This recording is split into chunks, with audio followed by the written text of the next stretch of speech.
Welcome friends, வாங்க இன்றைக்கி நம்ம டேஸ்டியான பால் பேடா மில்க் பேடா எப்படி பண்ணலான்னு பார்க்கலாம். கூடவே நான் தீபாவளிக்கு பர்ச்சேஸும் பண்ணியிருந்தேங்க. நல்ல சுவையான இந்த மில்க் பேடா வீட்டில் இருக்கிற பொருளை வச்சு நம்ம ஈஸியாக செஞ்சிடலாம். பால் பவுடரும் கொஞ்சம் சுகரும் இருந்தால் போதும். நீங்களும் இந்த டேஸ்டியான மில்க் பேடா தீபாவளிக்கு செஞ்சு பாருங்கள். இது எப்படி பண்ணலான்னு பார்க்கலாம். இதுக்கு என்னென்ன தேவைன்னு பார்க்கலாங்க.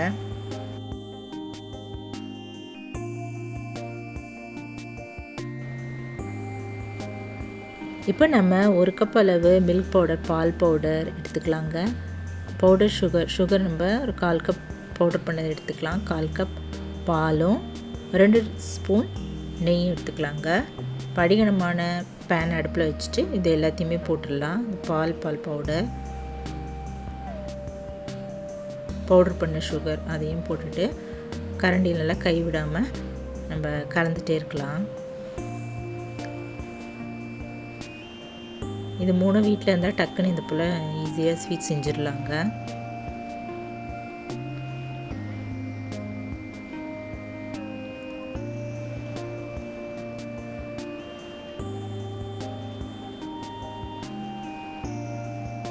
இப்போ நடுவில் நம்ம கொஞ்சமாக நெய் ஊற்றிக்கலாங்க. இப்போ 1 ஸ்பூன் நெய் ஊற்றிட்டு நல்லா கலந்துக்கலாம். இந்த நெய்லாம் அப்படியே உறிஞ்சின பிறகு நம்ம திரும்பவும் இன்னொரு ஸ்பூன் ஊற்றிடலாம்.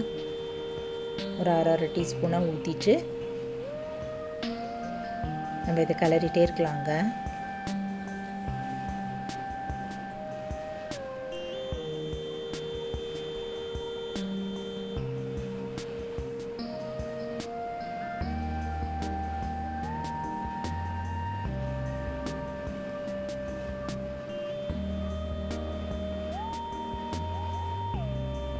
நல்லா கைவிடாமலே நம்ம கிளறிட்டே இருக்கலாம். இந்த பேனில் ஒட்டாமல் அப்படியே சுருளை வரும்போது நம்ம இறக்கி வச்சிடலாங்க.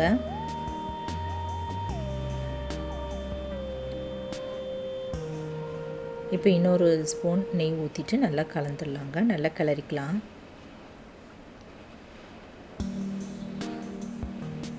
இப்போவே அது ஒட்டாமல் அப்படியே சுருள ஆரம்பிக்குது. இன்னும் கொஞ்சம் நேரம் அடுப்பிலே இருக்கட்டும்.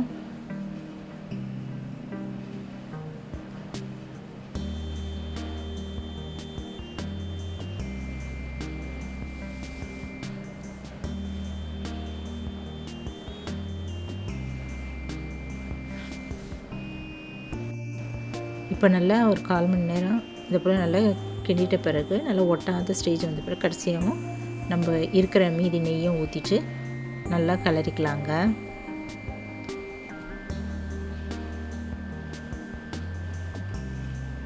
நல்லா ஒட்டாத சுருளை வந்துடுச்சு. இறக்கி வச்சிடலாம். இதை நான் ஸ்டவ் ஆஃப் பண்ணிட்டேன்.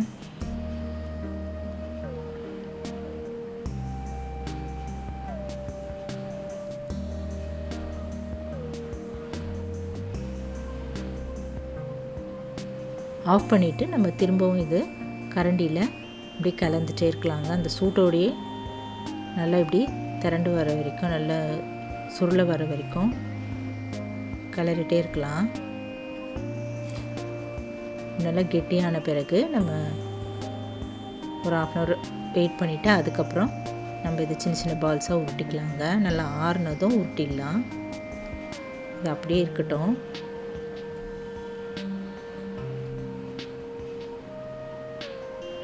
இப்போ நல்லா 1/2 hour கழித்து இதை நம்ம கையில் நல்லா உருட்டிடலாங்க. இப்படி தேய்ச்சிட்டு சின்ன பால்ஸாக உருட்டிக்கலாம்.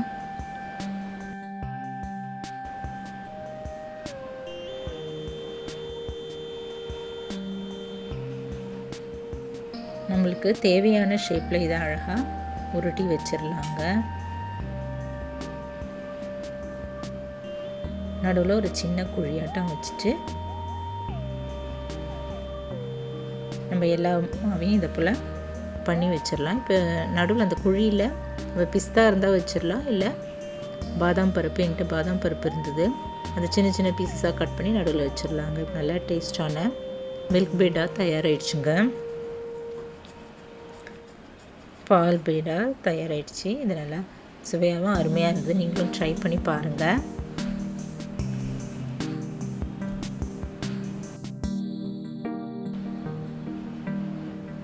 நான் தீபாவளிக்கு பர்ச்சேஸ்க்கு ஆன்லைன்லேயே பண்ணலான்னு இருந்தேங்க. ஆனால் ரொம்ப டிலே ஆகுன்றதால வீட்டுக்கிட்டக்கே கடை இருந்ததுங்க. அங்கேயே நான் பர்ச்சேஸ் பண்ணிட்டேன். சிந்தட்டிக் சாரீ தான்.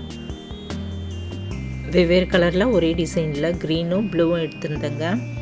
இது சிந்தட்டிக் சாரீ 650. ப்ளவுஸ் தைக்க முடியாதால் ரெடிமேட் ப்ளவுஸே வாங்கிட்டேன். க்ரீன் சாரீ அதே டிசைன்லேயே ப்ளூ கலர் சாரியும் வாங்கி வச்சுங்க. கூடவே நைட்டீஸும் வாங்கிட்டேன்.